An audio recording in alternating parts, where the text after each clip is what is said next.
Assalamu alaikum wa rahmatullah. A'udhu billahi minash shaitanir rajeem. Bismillahir rahmanir rahim. Today we are going to continue the commentary on and coverage of the hadith on the 7 destructive sins.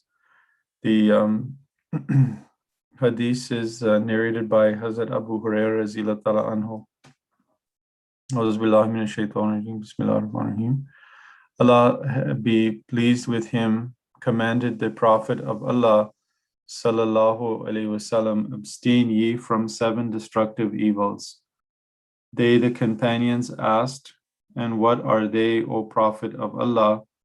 He said, shirk, that is association of someone with God as a partner or an equal, or ascription to him of a spouse or a son or advisor, preoccupation with illusory objects and deceptive things, slaying any man without just and good cause, usury, consuming the property of orphans, turning the tail to the enemy in battle, and accusing falsely innocent believing women.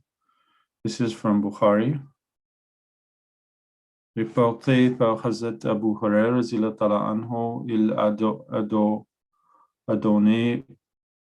ordonné au prophète d'Allah sallallahu alayhi wa sallam, abstenez-vous de 7 mots destructeurs. Et les compagnons ont demandé sallallahu alayhi wa sallam. Il a dit shirk, c'est-à-dire association de quelqu'un avec Dieu comme partenaire ou égal, ou attribution à lui d'un conjoint ou d'un fils ou d'un conseiller, préoccupation pour les objets illusoires et les choses trompeuses, tuer n'importe quel homme sans cause juste et bonne, usure, consumer les biens des orphelins, tourner le cul à l'ennemi au combat et accuser des croyantes faussement innocentes. Abu Hurairah radhiyallahu ta'ala anhu बयान करते हैं कि रसूलुल्लाह सल्लल्लाहु अलैहि वसल्लम फरमाते थे कि ऐ मुसलमानों, तुम्हें 7 तबाह करने वाली बातों से हमेशा बच कर रहना चाहिए। सहाबा ने अर्ज किया, या रसूलुल्लाह सल्लल्लाहु अलैहि वसल्लम, ये 7 बातें कौन सी है? आपने फरमाया, नंबर 1, किसी को खुदा ताला का शरीक ठहराना।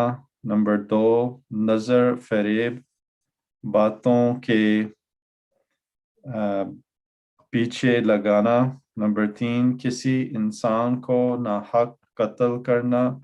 नंबर 4, सूद खाना। नंबर 5, यतीम का माल गस्ब करना। नंबर 6, जंग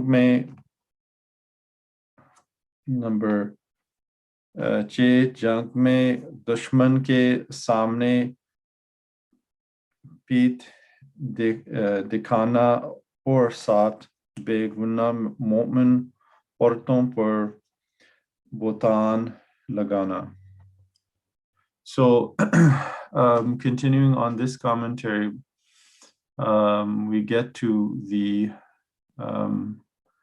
7th evil which we should abstain from, which is, one of them is the 5th, which we should abstain from, and that is attention has been invited in eating up the property of the orphans.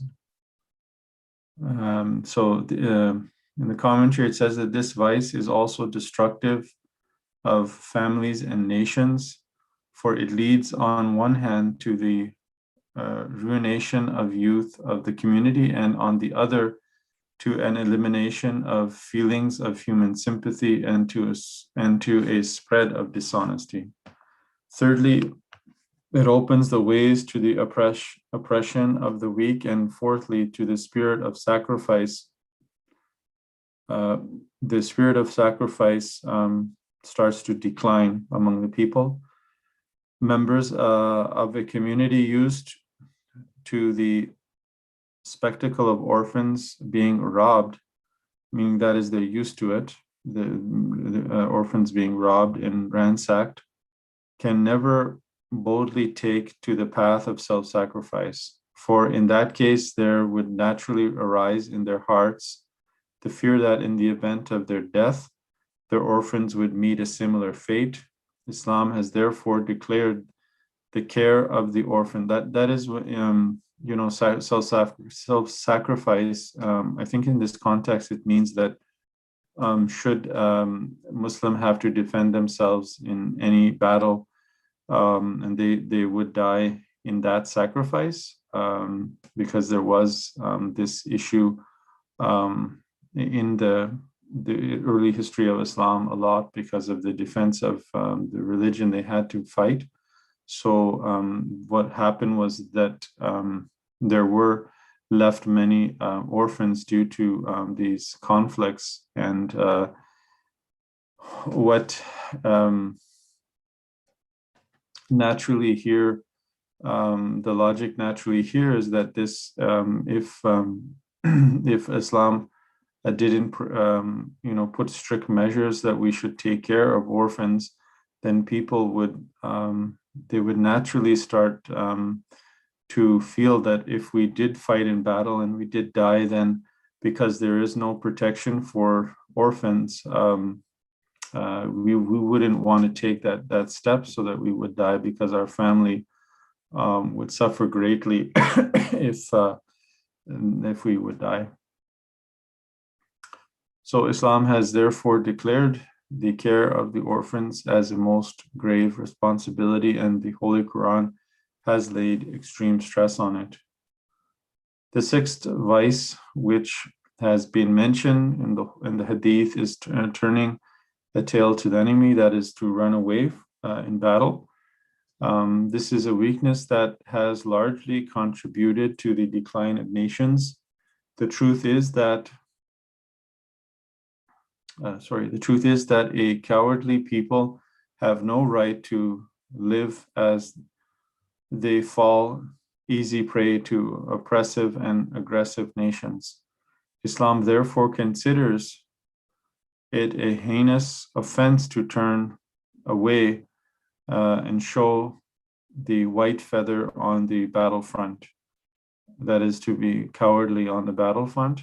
The Holy Quran says accordingly that, O ye believers, when you meet the enemy in the battle as an army, turn not your backs under any circumstances, and whoso does so, except that he does so as a tactic for battling, or to join another party of believers for purposes of offering battle later, he will incur the wrath of Allah, and his abode is the hellfire. This is the golden teaching which contributed to the victories of early Muslims, leading them to the conquest of the then known world with lightning speed.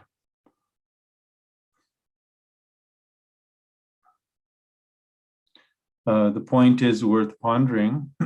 Even in our apparently highly advanced times, no experienced general could give a better order to his army. So inshallah, I'll finish this tomorrow, the rest of this hadith with its commentary. Allahumma salli ala Muhammadin wa ala ali Muhammad kama sallaita ala Ibrahim wa ala ali Ibrahim innaka Hamidum Majid. Assalamu alaikum.